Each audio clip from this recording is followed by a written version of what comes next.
கர்த்தருடைய பரிசுத்த நாமத்துக்கு மகிமை உண்டாவதாக.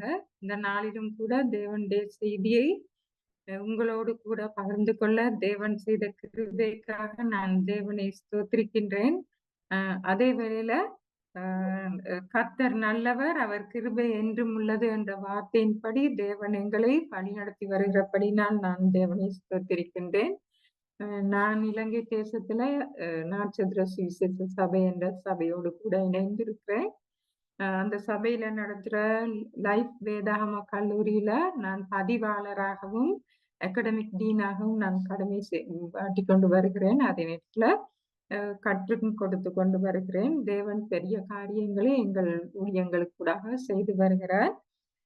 2 வருட பட்டப்படிப்பு, அதாவது இறையியல் பட்டப்படிப்பை அங்க நடத்துகிறோம். நேரடியா வந்து படிக்கிற மாணவர்கள் இருக்கிறாங்க. அதே நேரத்துல கொரோனா காலத்துக்கு பின்பதாக அவர்கள் ஆன்லைன்ல படிக்கிற மாணவர்களும் இருக்கிறாங்க. தமிழிலும், சிங்களத்திலும் ஏறக்குறைய 180 மாணவர்கள் படிக்கிறாங்க. அ அதே நேரத்துல வேதாகம கல்லூரிக்கு வந்து படிக்க முடியாதவர்களுக்காக, அதாவது வேலை செய்கிற குடும்ப பொறுப்பில் இருக்கிறவர்களுக்காக, நாங்கள் விஸ்தரிக்கப்பட்ட வேதாகம கல்லூரி எக்ஸ்டென்ஷன் பைபிள் காலேஜையும் நடத்திக் கொண்டு வருகிறோம். இலங்கை முழுவதும் 13 மாவட்டங்களில் அந்த வேதாகம கல்லூரி நடைபெறுகிறது. ஒவ்வொரு மாவட்டங்களிலும் நாங்கள் மாதம் ஒரு முறை நாங்கள் கடந்து சென்று அவர்கள் மத்தியில வகுப்புகளை நடத்தி கொண்டு வருகிறோம். தேவன் நல்லவராக இருந்து எங்கள் மத்தியிலே கிரியை செய்து வருகிறார். எங்களுடைய எனக்கு 3 ஆண் பிள்ளைகள். 3 பேர் இல்ல, 2 பேர் முழு நேர ஊழியத்தில் இருக்கிறார்கள். கடந்த வருடம் தான் 3வது மகன் எஸ்ட்ரா தன்னுடைய இறையியல் படிப்பை முடித்தார். அவர் வந்து தொடர்ந்து அவர் தேவனுடைய ஊழியத்தை செய்வார் என்று நம்பிக்கையோடு நான் இருக்கிறேன். ஜெபித்துக் கொண்டும் இருக்கிறேன்.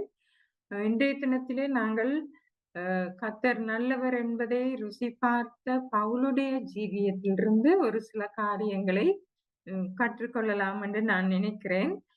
நீதிமொழிகள் 18ஆம் அதிகாரம் 21ஆம் வசனம் சொல்லுகிறது, மரணமும் ஜீவனும் நாவின் அதிகாரத்தில் இருக்கும். அதில் பிரியப்படுகிறவர்கள் அதின் கனியை புசிப்பார்கள் என்று அங்க சொல்லப்பட்டிருக்குது நீதிமொழிகள்ல. அதேபோல லூக்கா 6ஆம் அதிகாரம் 45ஆம் வசனத்துல, இருதயத்தின் நிறைவினால் அவனவன் வாய் பேசும் என்றும் அங்க சொல்லப்பட்டிருக்குது.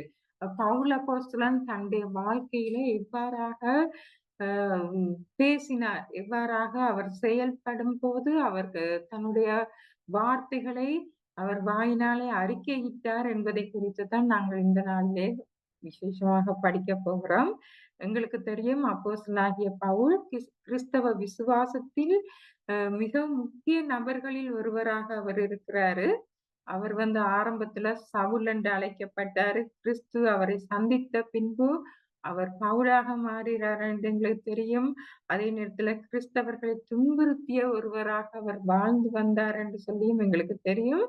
அவர் இயேசுவை ஏற்றுக்கொண்ட பிறகு, மனம் மாறிய பிறகு அவர் கிறிஸ்தவ போதனையை பரப்புவதில் ஒரு முக்கிய நபராக மாறினார் என்பதை குறித்தும் நாங்கள் அறிந்திருக்கிறோம். அதே நேரத்துல அவருடைய குடும்ப பின்னணியை பார்ப்போம் என்று சொன்னால், அவருடைய யூத பின்னணி அவருக்கு இருந்தது.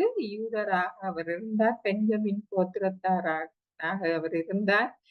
அ பவுல் யூத மதத்தில் அதுவும் நன்றாக பயிற்சி பெற்ற ஒரு பரிசேயனாக இருந்தார் என்று சொல்லியும் நாங்க வேத வசனங்களுக்கூடாக அறிய முடிகிறது.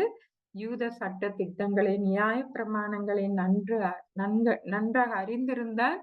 புதிதாக திருச்சபை உருவாகின காலத்தில் அவர் வந்து அந்த இயேசு கிறிஸ்துவுடைய அந்த திருச்சபையை துன்புறுத்துகிற ஒரு நபராக இருந்தார். முதல் இரத்த சாட்சியாக நாங்கள் கணிக்கின்ற ஸ்தேவானின் மரணத்திலும் அவருக்கு பங்கு இருந்தது. இப்படி அவர் எருசலேம் வீதிகளிலே கிறிஸ்தவர்களை இழுத்துக் கொண்டு போவதற்காக கட்டி இழுத்துக் கொண்டு போவதற்கான அனுமதியை பெற்று அவர் செயல்படுகிற காலத்துல தான் அவர் இயேசு கிறிஸ்துவினால் சந்திக்கப்படுகிற சம்பவம் இங்க எழுதப்பட்டிருக்கிறது.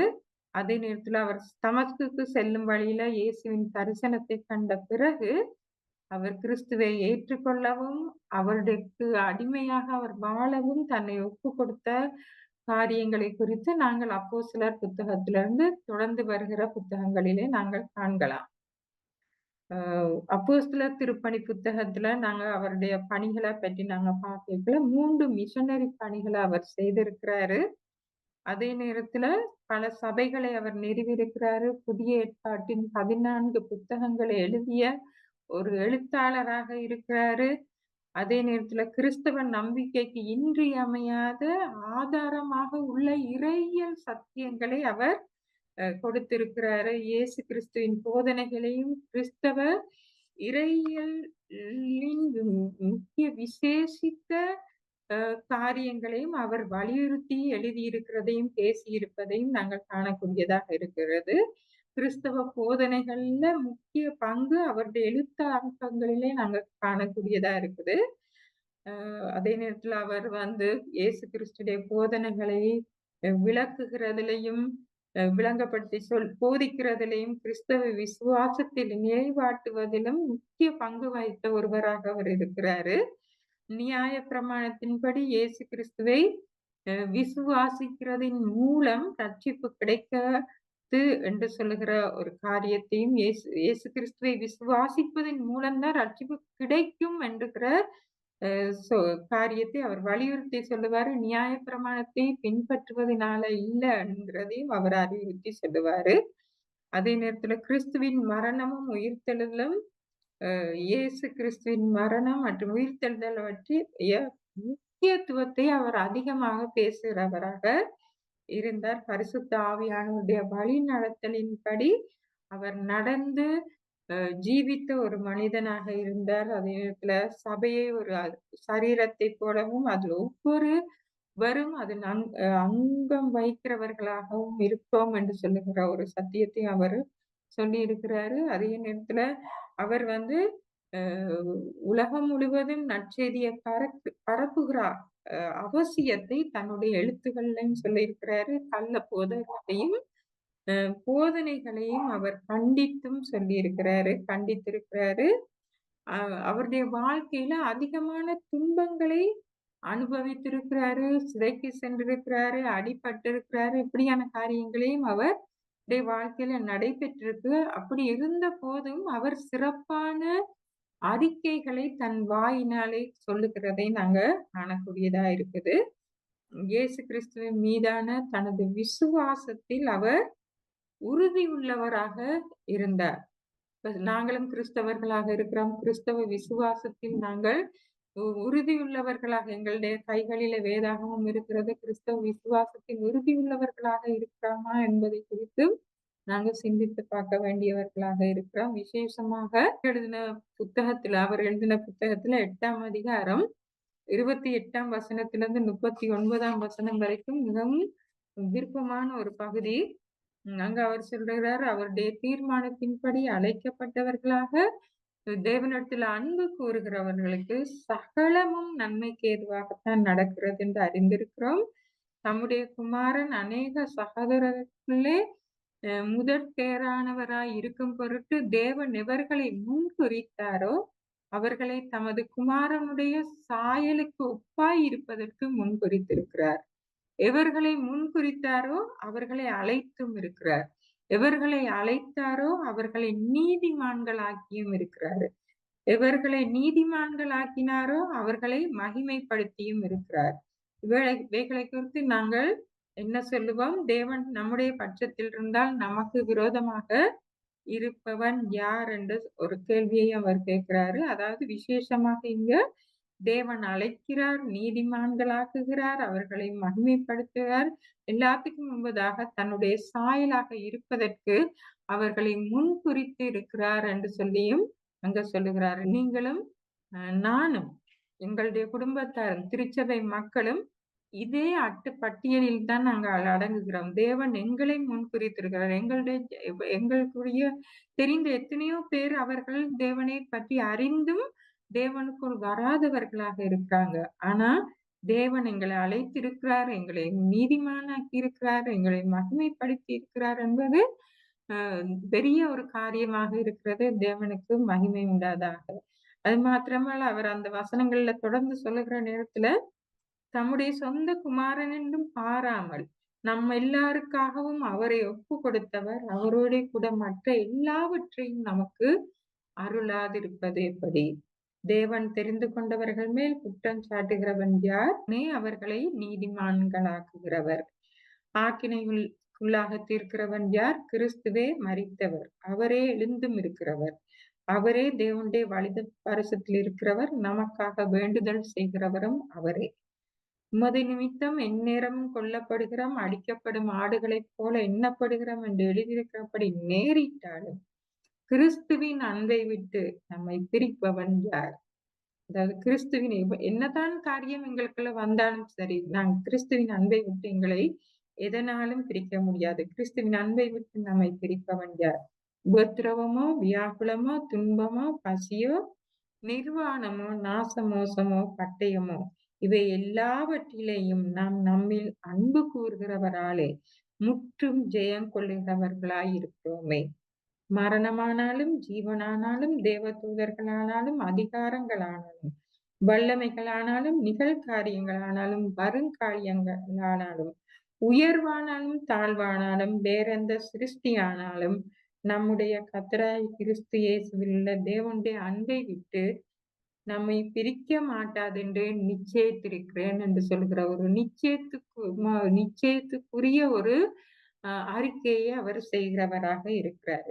இப்ப இப்படியான காரியங்கள் எங்களுக்கு நேரிட்டா எங்களால சொல்ல முடியுமா?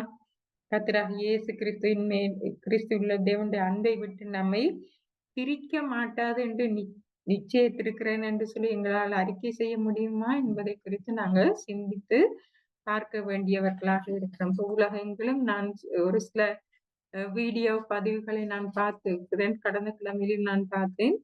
அங்க இந்தியாவிலே ஆராதிக்கும் போது வந்து தடை செய்கிறவர்கள் அநேகம் பேர் இருக்கிறாங்க. அப்படி இருந்த போதும் அவர்கள் அந்த திருச்சபையார் தேவனை மகிமைப்படுத்தி அல்லேலூயா கரகோஷம் செய்கிறதையெல்லாம் நான் பார்த்தேன். போன கிழமையும் பார்த்தேன். இப்படி கிறிஸ்துவின் அன்பை விட்டு எங்களை பிரிக்க முடியாது. என்ன காரியம் எங்களுக்கு எதிராக நடைபெற்றாலும் கிறிஸ்துவின் மேலுள்ள அன்பை விட்டு எங்களை ஒன்றாலும் பிரிக்க முடியாது என்ற ஒரு நிச்சயத்தை பவுல் அப்போஸ்தலன் கொண்டிருந்ததை நாங்கள் பார்க்கிறோம். இது அவருடைய அவருடைய அறிக்கையில் மிகவும் முக்கியமான ஒரு பகுதியாக இருக்குது. அதுக்கு பிறகு நான் பிலிப்பியர் புத்தகத்திலிருந்து ஒரு சில அவர் செய்த அறிக்கைகளை நான் எடுத்து பார்த்தேன். பிலிப்பியர் புத்தகத்திலிருந்து 3ஆம் அதிகாரத்துல 1ஆம் அதிகாரத்திலிருந்து 3ஆம் அதிகாரம் வரைக்கும் நாங்க பார்க்கிறோம். இன்னும் அவர் செய்த பல சிறந்த உதாரணங்களை அறிக்கைகளை காணக்கூடியதாக இருக்கிறது.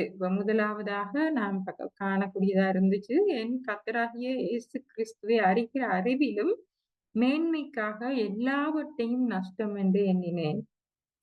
அதாவது உலகத்தின் காரியங்கள் யாவும் அங்கே அற்பமானது அப்படின்னு சொல்லி அவர் அங்க குறிப்பிடுகிறத நாங்க காணக்கூடியதா இருக்கு. 3ஆம் அதிகாரம் 8ஆம் வசனத்துல, இப்படி நான் அவரையும் அவருடைய உயிர்த்தெழுதலின் வல்லமையையும் அவருடைய பாடுகளின் ஐக்கியத்தையும் அறிகிறதற்கும் அவருடைய மரணத்துக்குப்பான மரணத்துக்குள்ளாகி எப்படியாயினும் நான் மரித்தோரிலிருந்து உயிரோடு எழுந்திருப்பதற்கு தகுதியாகும் படிக்கும் அவருக்காக எல்லாவற்றையும் நஷ்டம் என்று விட்டேன், குப்பையுமாக எண்ணுகிறேன் என்று சொல்லி அவர் 3ஆம் அதிகாரத்துல அறிக்கை செய்கிறத நாங்க பார்க்கிறோம். இப்ப ஊழியத்துக்காக ஒப்பு கொடுத்த நாங்கள், தேவனுடைய பிள்ளைகளாகிய நாங்கள் கிறிஸ்துவுக்காக எல்லாவற்றையும், கிறிஸ்துவுக்காக இந்த உலக காரியங்கள் எல்லாவற்றையும் நாங்க விட்டு விட்டாலும் குப்பை என்று சொல்லி எண்ணிவிட வேணும் என்பதை குறித்த ஒரு அறிவுறுத்தல் இங்க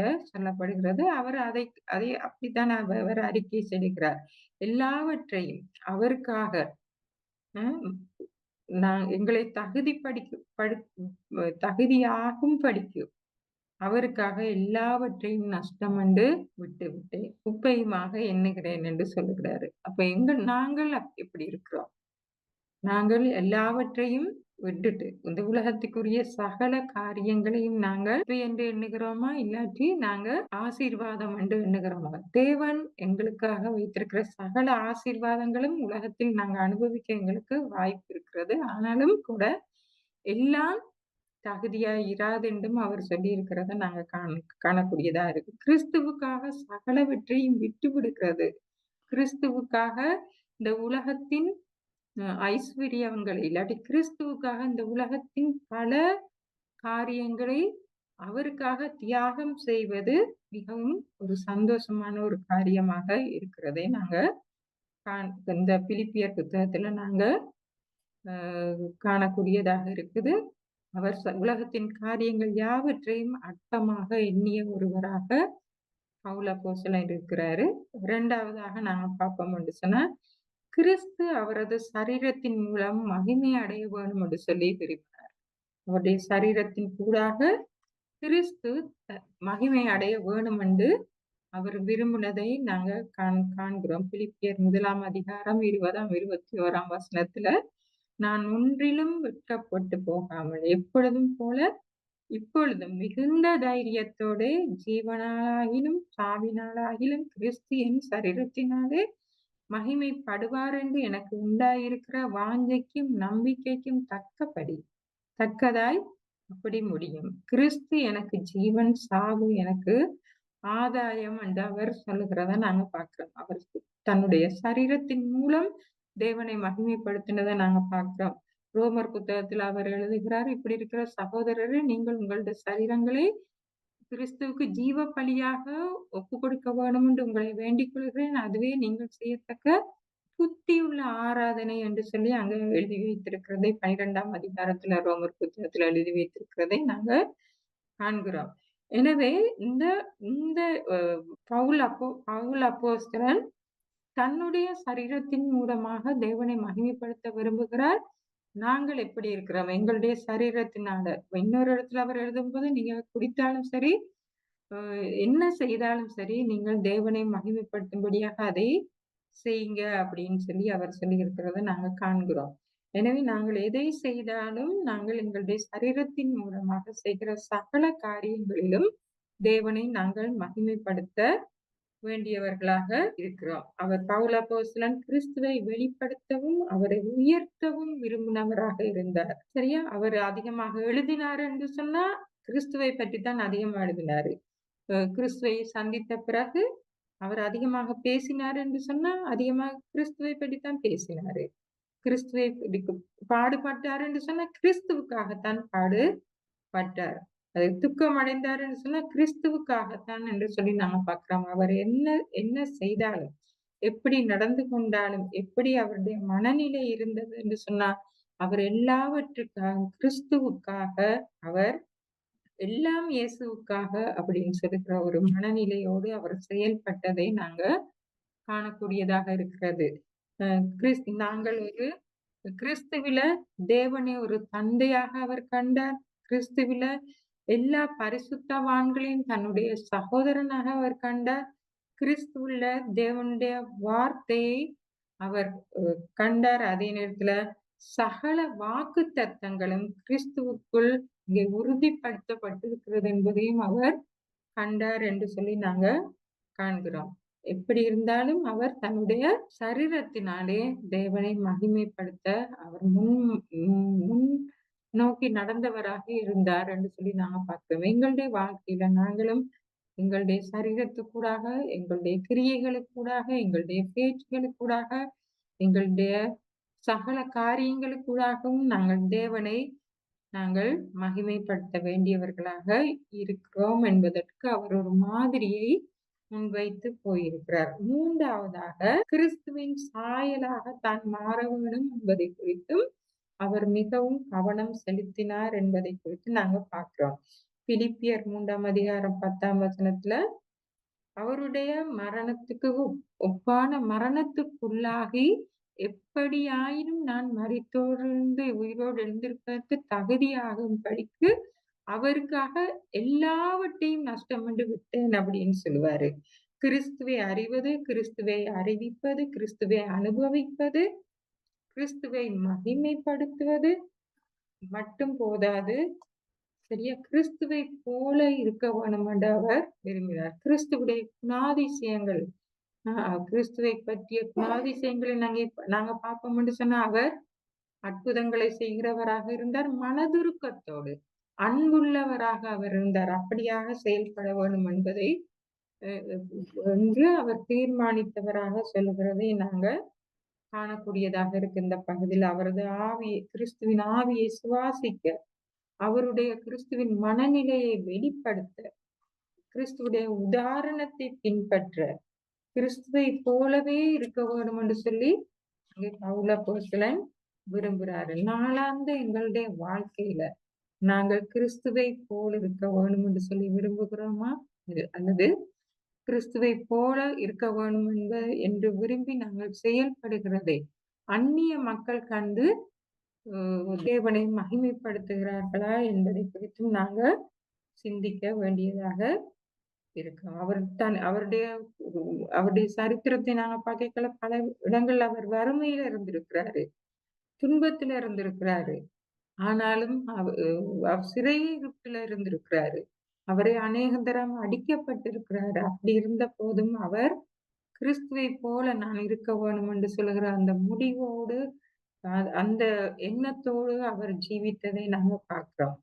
அதே நேரத்துல கிறிஸ்துவை போல இருக்க விரும்பினார் என்று சொல்லுகிற நேரத்துல கிறிஸ்துவின் சாந்த குணத்தோடு, உம் இயேசு கிறிஸ்துவுடைய சாந்த குணத்தோடு, இயேசு கிறிஸ்து பெருமை உள்ளவராக இருந்தார்.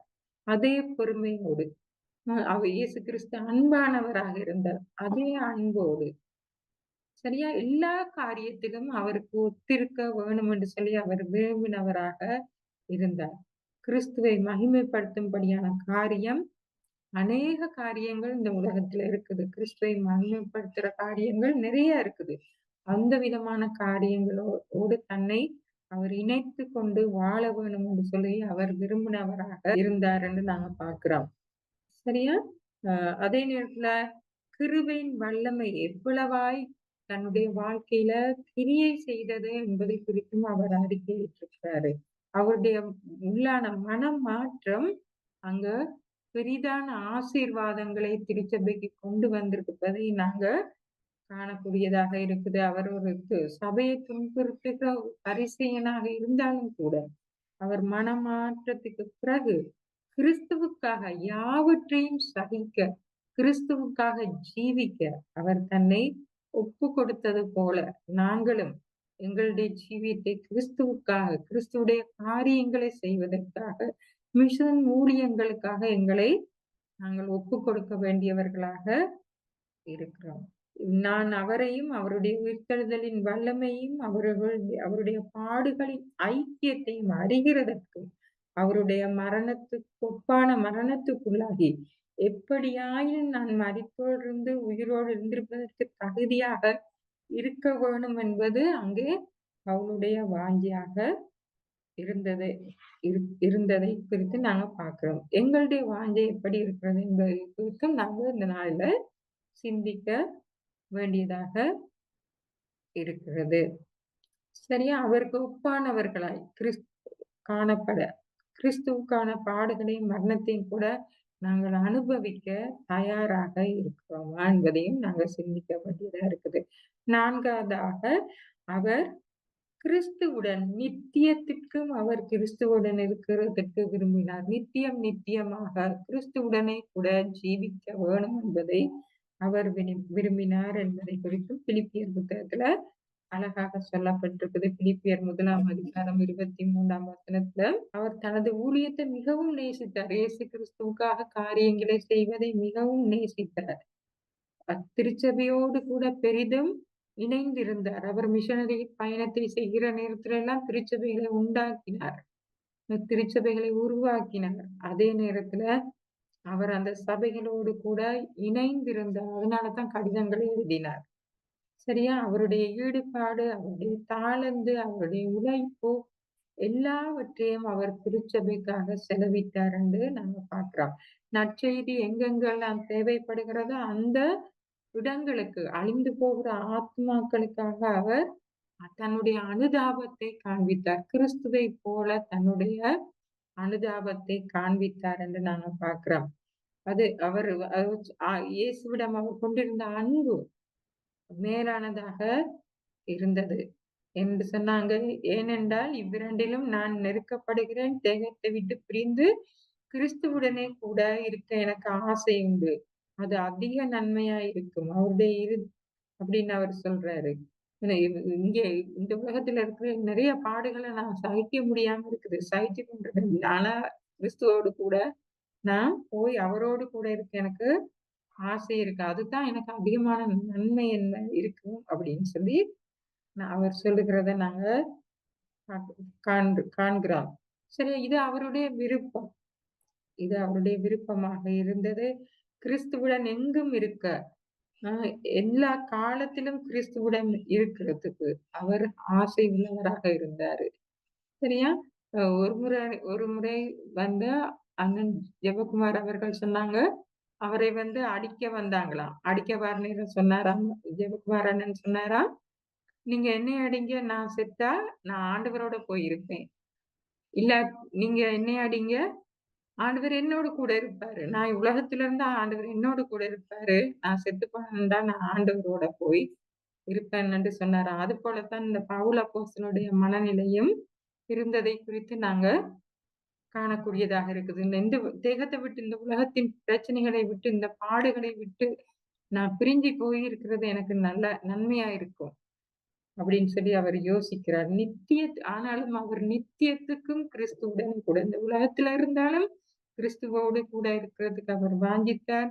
அதே நேரத்தில் நித்தியத்திலும் அவர் கிறிஸ்துவோடு கூட இருப்பதை அவர் வாஞ்சித்தார் என்று நாங்க காணக்கூடியதாக பார்க்கிறோம். ஆனா அவருடைய போதனைகள்ல வந்து மரணத்துக்கு பிறகு எங்களுடைய ஆத்மா வந்து இளைப்பாறுதல் அடையும். அதே நேரத்துல நடுநிலை பற்றி நடுநிலையில இருக்கும். இல்லாட்டி அங்க ஒரு மத்திய ஸ்தலத்துல இருக்கும். அங்க வந்து நாங்க படிப்படியா போவோம் என்று சொல்லுகிற உபதேசங்கள் எல்லாம் அவருடைய உபதேசத்துல இருக்கவில்லை. அவர் நேரடியாக கிறிஸ்துவை சார்ந்து, கிறிஸ்துவில் தங்கி இருப்பதை குறித்து தான் அவர் அதிகமாக பேசினார். இவர் அந்த தேகத்தை விட்டு பிரிந்து போன தேவ சமூகத்துக்குள், அதாவது பரலோகத்துக்குள், பரலோகத்தில் இருக்கிற தேவ சமூகத்துக்குள் போவதை குறித்து தான் அவர் பேசியிருக்கிறாரு. அதை விட இந்த உலக வாழ்க்கையில சகல சுகபோகங்களோடு வாழ்வதை விட கிறிஸ்துவுடனே கூட ஜீவிப்பதைத்தான் அவர் அதிகமாக அவர் வாஞ்சித்தார் என்று சொல்லி நாங்க காணக்கூடியதாக இருக்குது. எனக்காக அவர் மகிமையின் கிரீடம், வாடாத மகிமையின் கிரீடம் எனக்காக வைக்கப்பட்டிருக்கிறது அப்படின்னு சொல்லியும் சந்தோஷமாக அவர் எழுதுறத நாங்க பார்க்கிறோம் வேத வசனங்கள்ல. நாங்க கிறிஸ்துவோடனே கூட இருக்கிறது சந்தோஷமான காரியம். இந்த உலகத்துல மாத்திரமல்ல, நித்தியத்துக்கும் அது எங்களுக்காக அவரோடு கூட இருக்கும்படியாக நாங்கள் அழைக்கப்பட்டிருக்கிறோம் என்பது மிகவும் சந்தோஷமான ஒரு காரியமாக இருக்கிறது. 5வதாக கிறிஸ்துவின் நாளுக்காக அவர் மிகவும் வாஞ்சியோடு இருந்தார் என்று நாங்க பார்க்கிறோம். பிலிப்பியர் 2ஆம் அதிகாரம் 14ஆம் வசனத்துல நாங்க பார்க்கிற நேரம் கிறிஸ்துவின் வருகை நாளுக்காகவும் அவர் மிகவும் சந்தோஷம் உள்ளவராக அதை எதிர்பார்த்து கொண்டிருப்பதாக நாங்க அவர் எழுதி வைத்திருக்கிறத நாங்க பார்க்கக்கூடியதாக இருந்தது. அவர் 2வது வருகையை எதிர்பார்த்து கொண்டிருந்தார். அதை குறித்து விசுவாசிகள் மத்தியிலும் பேசி இருக்கிறாரு, கற்றுக் கொடுத்திருக்கிறாரு.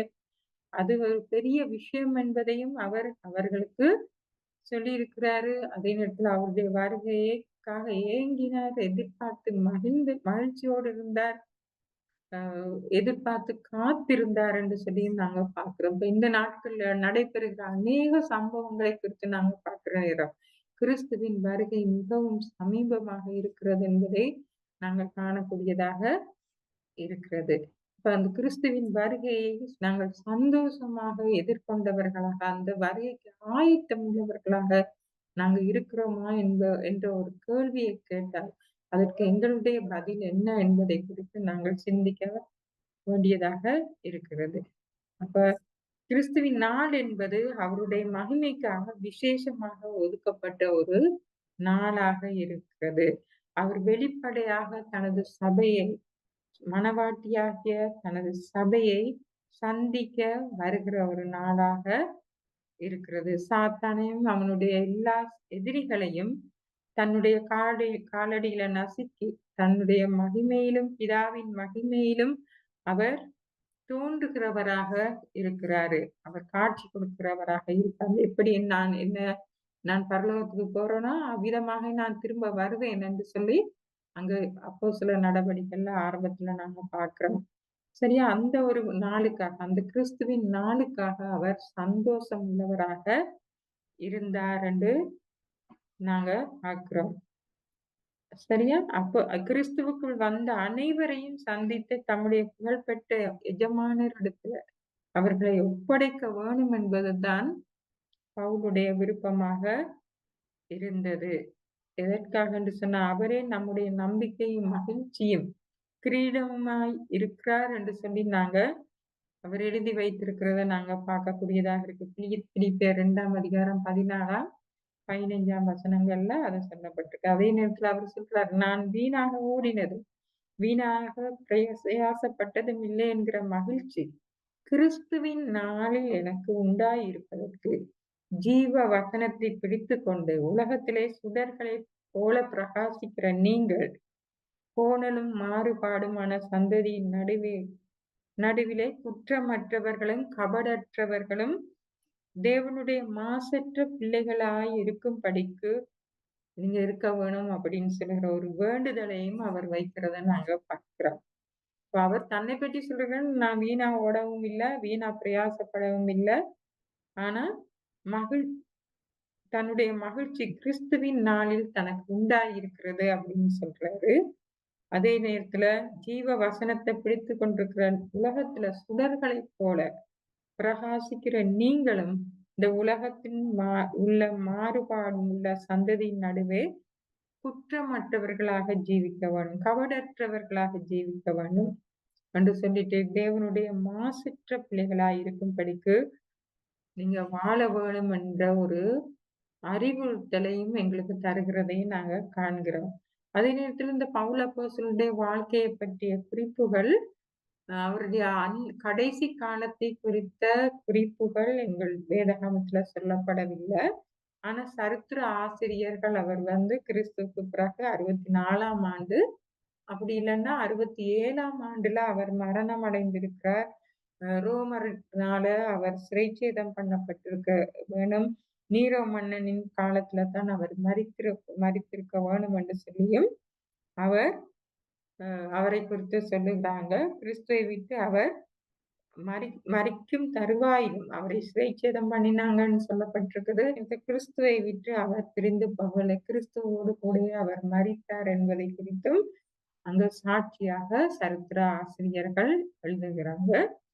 இப்படியாக அவருடைய வாழ்க்கையை குறித்து சில அறிக்கைகளை தான் சொன்ன ஏராளமான காரியங்கள், ஏராளமான அவர் கிறிஸ்தவ வாழ்க்கை குறித்த அறிக்கைகளை அவர் எழுதி வைத்திருக்கிறார். நான் ஒரு சில காரியங்களை மாத்திரம்தான் இந்த நாளில உங்களோடு கூட நான் பகிர்ந்து கொண்டேன்.